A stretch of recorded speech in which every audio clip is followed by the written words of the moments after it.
Jeruk di Lanteba ini sebenarnya varietasnya bagus ya. Kami memulainya dari sejak tahun 2018 bulan Desember 2018.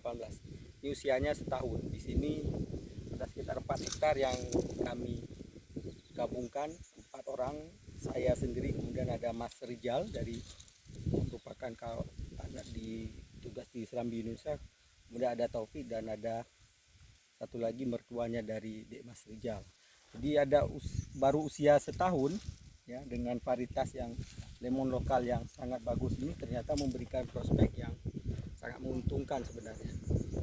Bisa dilihat pada pembuahan ya, ini buahnya sudah mulai bagus, kemudian juga di saat bersamaan ternyata ada bunga juga yang sudah mulai keluar di beberapa cabang yang lain. Jadi kalau kita ingin menunjukkan ke banyak pihak, khususnya ke anak-anak muda yang lain, mulailah bertani karena memang ini menghasilkan produksi yang cukup bagus. Jadi ada buah, juga ada mulai tumbuh bunga baru. Jadi kalau dilihat apakah prospek di Lanteba itu menguntungkan, kalau kami menyebutkan ini adalah surganya baru bagi konsep pertanian. Jadi kalau ada anak muda, kemudian kawan-kawan yang mau bergabung, silahkan karena masih cukup tinggi, lumayan banyak ya hutan yang